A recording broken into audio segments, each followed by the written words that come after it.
How's it going? I'm Logan, the G.I. Joe Gamer, and tonight on Joe Takes number 29, we're looking at Sergeant Slaughter from the Hildt.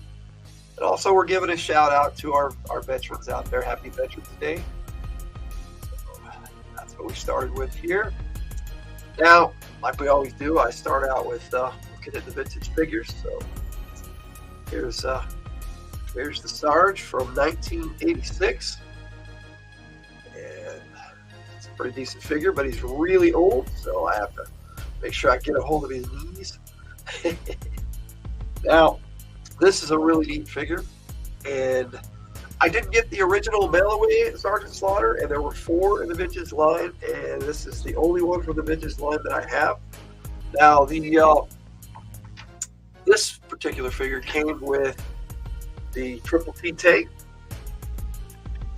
And the Triple T was a pretty decent tank. I think G.I. Joe Berg made these tanks look really cool. So if you get a chance, watch some of their videos, especially with their Renegade series. They did a lot of stuff with that, and it was pretty cool where they do these motion play videos. Anyway, the Sarge, yeah, let's put it back in his tank here. I can do this without breaking his legs out. There he goes. So yeah, he looks pretty good in his tank there. Now, there was, like I said, 2 other figures that came out in the vintage line. In 1988, they came out with basically an APC an armored transport vehicle called the Warthog. I did not get that when it came out, and nor do I have that Sergeant Slaughter figure. However, I managed to pick up a Warthog. Of course, you got to drop something. I managed to pick up a Warthog used, and it came with a lot of missing parts. I got this for like $5 at a thrift store. And so yeah, these are very fragile. They're hard to come by, but for $5, I thought I should pass it up. I mean, it is a really cool vehicle, and as you can see, there's room for lots of figures at the back there. Plus, up here you've got I think some of these came with covers too. These other 2 spaces, but I don't have those. But this one has a cover that covers up the driver's seat. You get figures sitting down in there. If I can put this in the right spot. And now this didn't come with it. This missile launcher. I had an extra gun mount from my old Swamp Basher that got ran over by a car actually. So I used the gun that survived because it just popped off and went somewhere else in the mount. And it fits right in there pretty good. And then I added a gun on there that from something else, from some other line, because there was another machine gun that's supposed to come on there. And then the antenna, I tried all sorts of things to make an antenna work, but I ended up just doing an old Brent tie. They may not look great, but it serves the purpose, I suppose. But anyway, that's the Warthog. It's an awesome vehicle. I do eventually want to get a decent one. But that takes us to the classified figure in the box art. Now, this is the Sergeant's box art. He's number 53 in the line. And the back just shows him, the figure and everything it comes with, which I'm going to be taking a look at here in just a second. The side of the box art's here. Now, at the end of the video, naturally, like I always do, I have a little video that I'll play that has a bunch of art, file cards, and that's in there. So you'll get a better look at it if you want it. Now, the classified figure of Sergeant Slaughter was really cool. I was really excited to get this.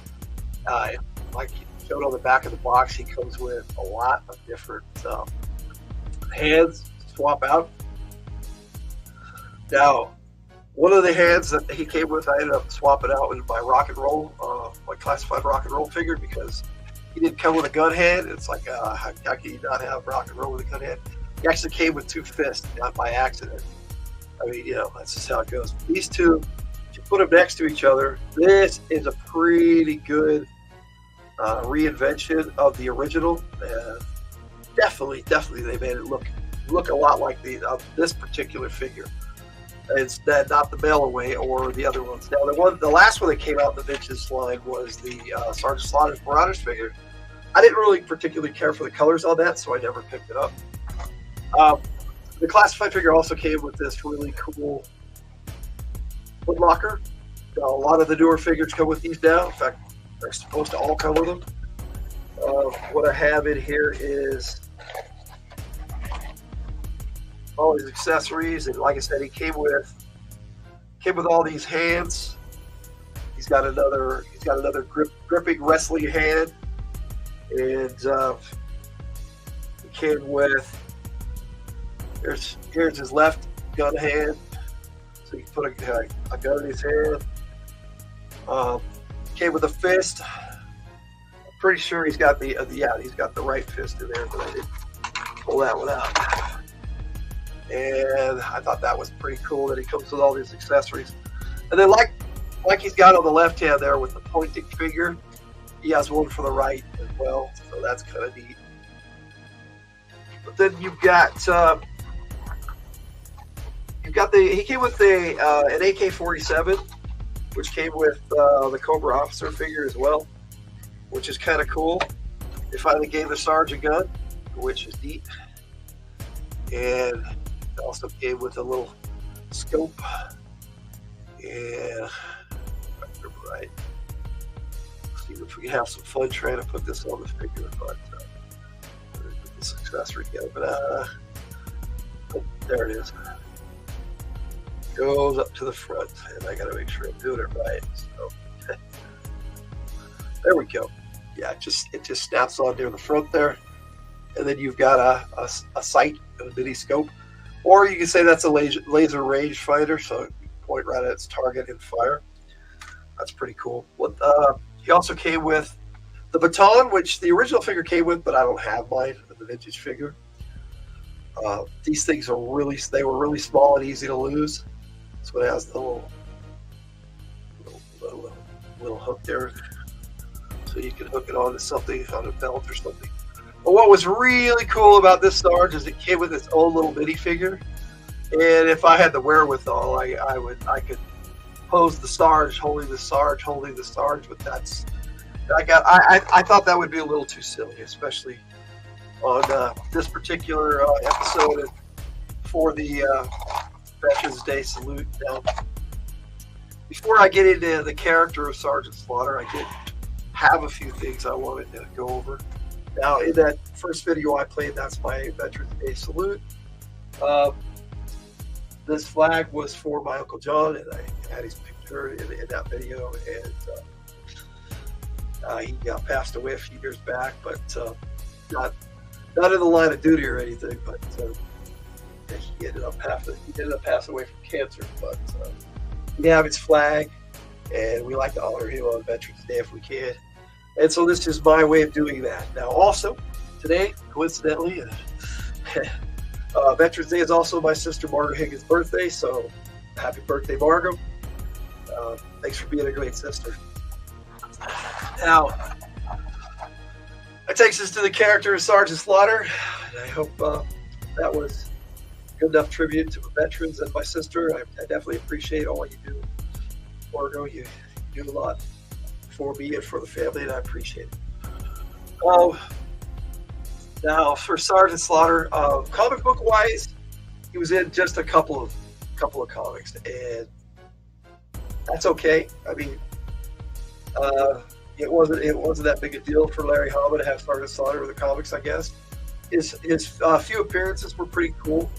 When he first showed up, the Joes didn't know who he was, and decided to give him an education and get rid of him, but he ended up giving them an education and taking them all down. It was kind of a cool little comic scene. As far as where he really had his strong appearances was in the cartoons, both the Sunbow animated and the animated series. He first appeared in that would be the 5th miniseries for G.I. Joe for the Sunbow series. In Arise to Mentor Arise, he showed up in that. That was pretty cool. He showed up and saved the Joes from a bunch of battle android troopers. That was a pretty good 5-part miniseries. The 2 episodes of the series that he was really cool in the Sunbow series was Ninja Holiday, where he ended up taking Wetsuit's place and getting captured and taken into a for a tournament so he could become an assassin, and he found out later that he was going to be hired to assassinate Serpentor. So it was kind of funny. It was Cobra Commander's plot to get rid of Serpentor. Then you had My Brother's Keeper, which was pretty cool, an episode where he and Sci-Fi actually went to a comic book convention. Well, it was more than comics. It was like a science fiction convention.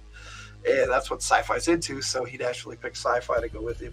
That was a pretty cool little mission. But I think the one that really stands out for Sergeant Slaughter is from the Deke series, their opening miniseries, Operation Dragonfire. That's his movie. He was the leader of the Joes in that whole movie. That was when the Slaughter's Marauders came out, and so that was they basically was promoting the Slaughter's Marauders figures, all the vehicles and stuff that came with that, and the Sarge and everybody who was on the Slaughter's Marauders.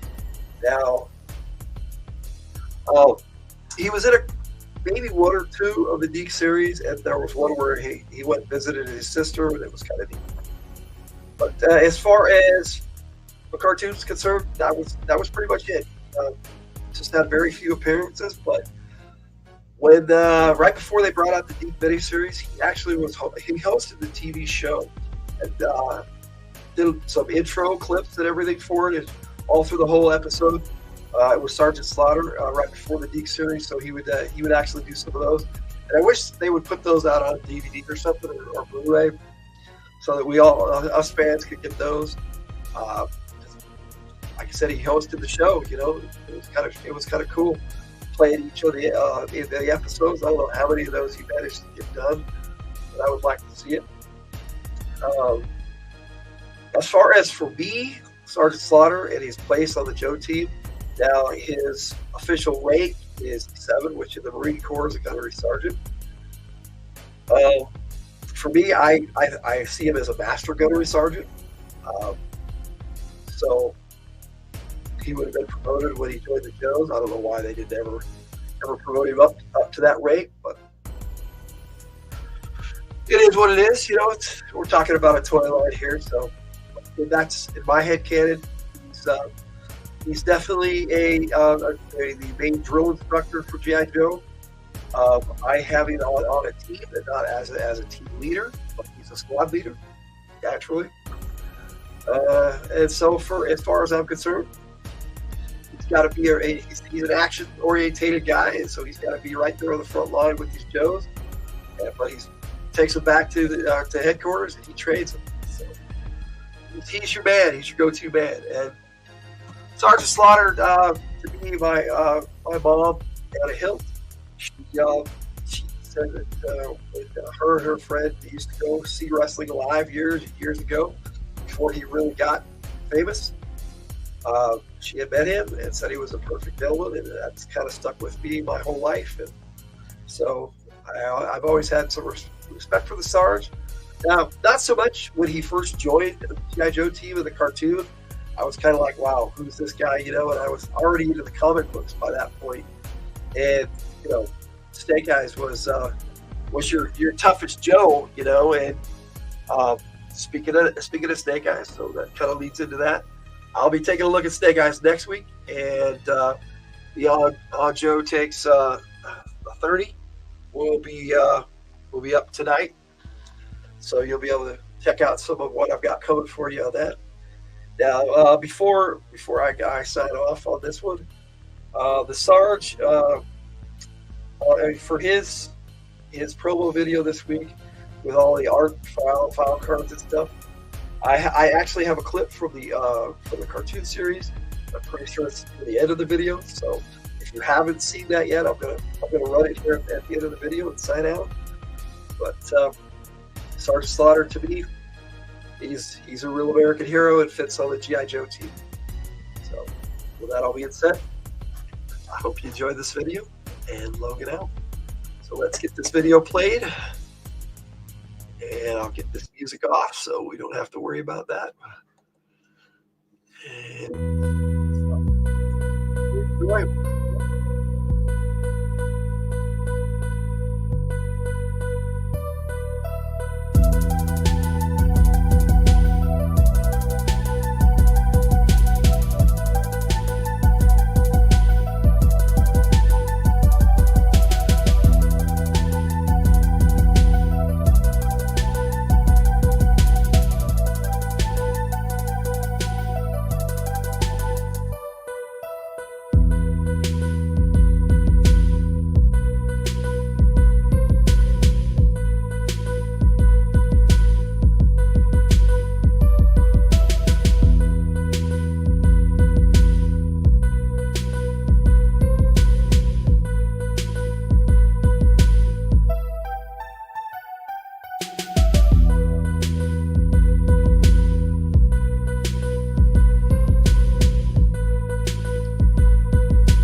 battered, but the town still looks pretty good to me. We won a major victory today, but it's not over. Serpentor's one tough cookie, and Cobra forces will follow him to the gates of oblivion. We'll have to keep on our toes from now on. The price of liberty is always eternal vigilance. Yeah!